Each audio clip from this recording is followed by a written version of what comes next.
Wow, biddeen baay'ee bareedu. Kana fakkaatu akkaataa itti hojjetattanii hamma dhumaatti na waliin ilaalaa isiniin jedha hordoftootaa fi kabajamtoota kiyya. Biddeen baay'ee bareedu kan akkaataa itti hojjetannu hanga dhumaatti na wajjin ilaalaa isiniin jedha. Hanga dhumaatti yoo ilaaltanii biddeen baay'ee bareedu kan hojjetachuu dandeenya. Tolee, nagaa fi araarri jaalallii fi tolli gaarummaa gooftaa biraa ta'ee dachaan dabalee hunduma keessaniif haa baay'atu. Hordoftootaa fi kabajamtoota ifa jireenyaatuuf jirra jirtu bakka jiraattan isiniin jechuun jaaladha. Har'a immoo viidiyoo biraatiin walitti deebineeti jirra. Warroonni mana kanaaf haaraa taatanii subscribe, like, share gochuun na jajjabeessa. Akkasuma koomentii yaada qabdan koomentii jalatti naaf kaa'aa. Har'a immoo viidiyoo biraan walitti deebinee jirra. Kun akkuma argitanii nyaata hojjechaatii jirra. Egaa nyaata Itoophiyaati. Waan hundumaa walitti daddabaleetaniin kanani jalqabe jechuudha. Yeroo duraaf naaf hin mijannee fi waanuma xiqqoo waliin hojjetanna. Kunoo amma waxii hojjechaa jira jechuudha. Kun amma kunoo shunkurtii bisheessee barbaree illee itti godhee waan hundumaa isaatti goggodheen jira. Kunoo dinnichallee akkaataa kanaanii miicee kukkutee jira jechuudha. Haala kana waan hundumaa isaa qopheeffadhee jira. Amma walumaan taaneetu nyaata bareedaa waliin hojjetanna. Hamma dhumaatti turtiin keessan na waliin haa ta'u isiniin jechuun jaaladha. Egaa waxii hojjennee kaanee biddeenallee ni tolchina. Bukoollee bukeessee jira jechuudha. Viidiyoo kana hamma dhumaatti ilaalaa. Hamma dhumaatti na waliin turan isiniin jedha. Kunoo haaluma argitan kanaani bisheessaa jira jechuudha. Ammallee turtiin keessan na waliin haa ta'u. Kunoo haaluma argitanii dinnichallee itti dabaladheen jira jechuudha. Kunoo haala kanaanii waliin gahanna. Nyaata biyya keessaa jechuudha. Nyaata Itoophiyaa yeroo baay'ee nyaanni Itoophiyaa baay'ee nu hawwisiisa baay'ee arraana. Arraa tokko malee kunoo haala kanaan hojjetannee itti fayyadamuu dandeenya isiniin jedha. Kunoo viidiyoo nyaata bareedaa ta'e akkaataa kanaan ilaaltanii irraa barachuu dandeessu.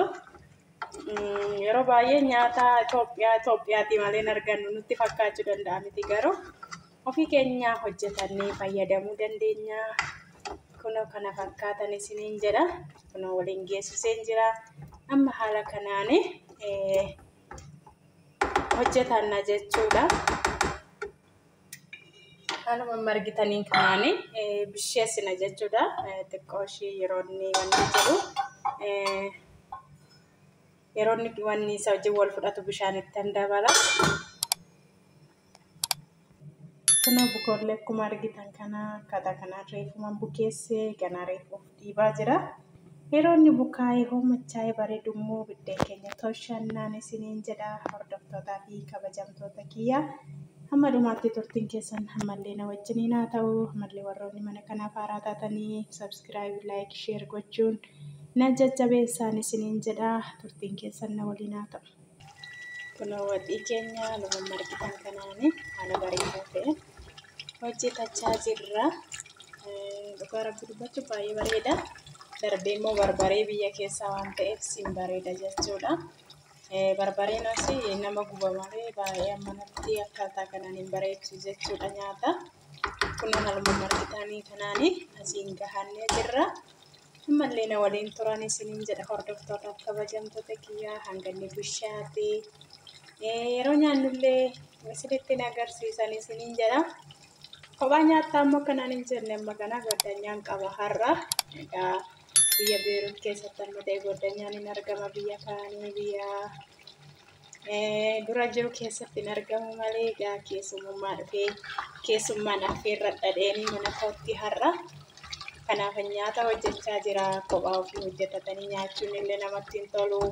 Yoo nama wajjin nyaatan illee namatti tola jechuudha nyaanni. Kunoo haala kanaan hojjechaa jira. Amma lufti goddanyaan koo isiniinan jedha. Egaa isheen illee viidiyoo keessa yoo seenuu dhaabatteeyyuu yeroo nyaannullee yeroo dhiyeessullee isinitti agarsiisa. Yeroo biddeen tolchullee isinitti agarsiisa. Ammallee turtiin keessan na waliin haa ta'u na waliin tura.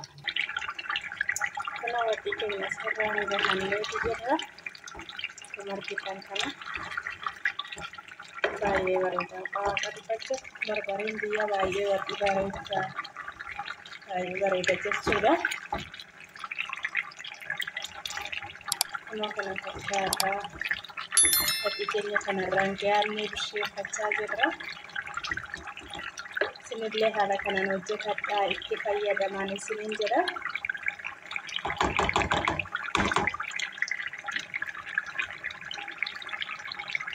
Kun haaluma argitan kanaan bisheessaan jira.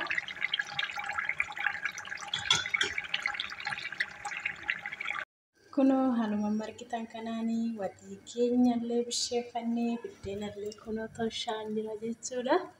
Kunoo biddeena baay'ee bareedu toshaan jira jechuudha. Kunoo asirrattillee biddeerrallee haala kanaan jechuudha. Biddeena keenyallee toshachaa irraa kanatti kunoo kana fakkaata jechuudha. Baay'ee tokko bareeda. Kunoo akkuma margaan ijisaallee kun waan inni bareedu jechuudha. Baay'ee namatti tola jechuudha. Seeraan hojjetattanitti fayyadamuu dandeessu.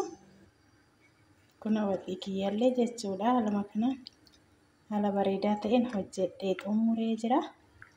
Baay'ee bareeda jechuudha. Dhugaa akka dubbachuu fi seeraan hojjetannaani baay'ee bareeda. Akkuma nyaata Itoophiyaatti kun akkaataa kanaan hojjedhee xumuree jira waxiyyuu. Biddeenallee hamma dhumaatti walumaan toshinaan waliin turan isiniin jedha. Kun akkuma argaa jirtanii waan inni bareedu dhugaa rabbi baay'ee ija qaba jechuudha. Baay'ee bareeda. Haala kanaan toshatnee itti fayyadamna. Kun akkuma argaa jirtan dhugaa akka biddeenni baay'ee bareedu naa tolee jechuudha. Baay'ee bareeda. Kun duubni isaallee hin gubanne kun haala kanaan jechuudha. Biddeena baay'ee bareedu hojjetachuu dandeessu. Egaa yeroo buka buusaa bukeessu isinitti hin agarsiifne. Ani durasaa jechuudha.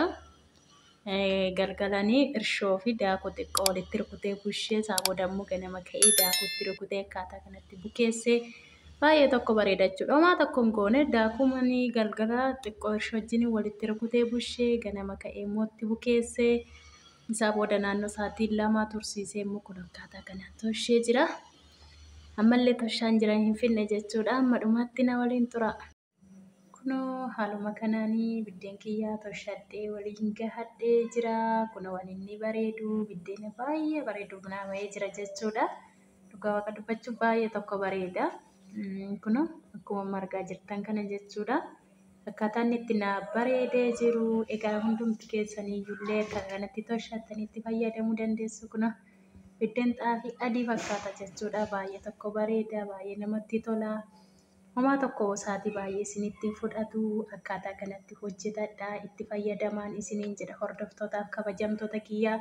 Namoonni baay'een biddeena Itoophiyaayyuu eessaa argannaa eessaa finnaa nyaata Itoophiyaa irraa ni jennee wanni jechuu dandeenya. Garuu harka keenyaan ofii keenya hojjetannee biddeena baay'ee bareedu hojjetachuu dandeenya.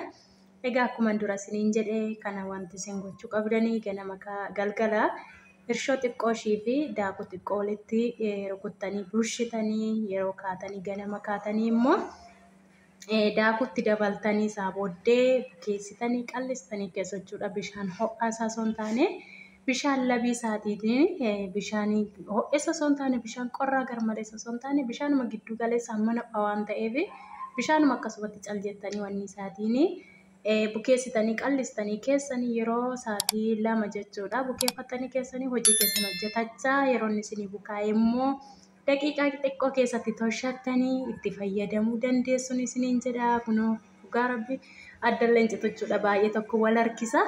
Baay'ee tokko bareeda. Akkaataa kanatti hojjetadhaa itti fayyadamaa isiniin jedha.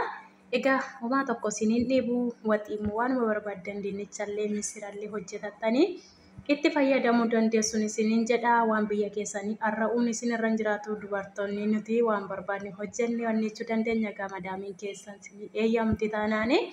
Kanaaf iyyuu akkaataa kanatti hojjetadhaan isiniin jedha. Egaa viidiyoon koo guyyaa har'aa kana fakkaata. Yoo isinitti tolee laayik sheer gochuun na jajjabeessaa komentii naaf barreessaa yaada qabdan komentii jalatti naaf kaa'aa isiniin jedha. Egaa kanaaf iyyuu hundumti keessaniyyuu akkaataa kanatti fayyadamaan isiniin jedha. Isiniin jechuun jaaladha. Egaa viidiyoon koo guyyaa har'aa kana fakkaatti biddeen baay'ee bareedu kana hojjetadhee Egaa akkaataa kanatti itti fayyadamaan isiniin jedha. Isinillee akka itti fayyadamtan abdii guddaan qaba. Kanaaf iyyuu akkaataa kanatti itti fayyadamaan isiniin jedha hordoftootaaf kabajamtoota kiyyaa. Egaa viidiyoo kiyyaa kana fakkaata. Viidiyoo biraatiin hanga walitti deebinutti turtii gaarii naaf qabaadhaa. Na jajjabeessaa warroonni haaraa dhuftan immoo subscribe gochuun na jajjabeessaa yaada qabda komentii jalatti naa barreessaa isiniin jedha. Viidiyoo biraatiin hanga walitti deebinutti turtii gaarii naaf qabaadhaa. Turtii gaarii.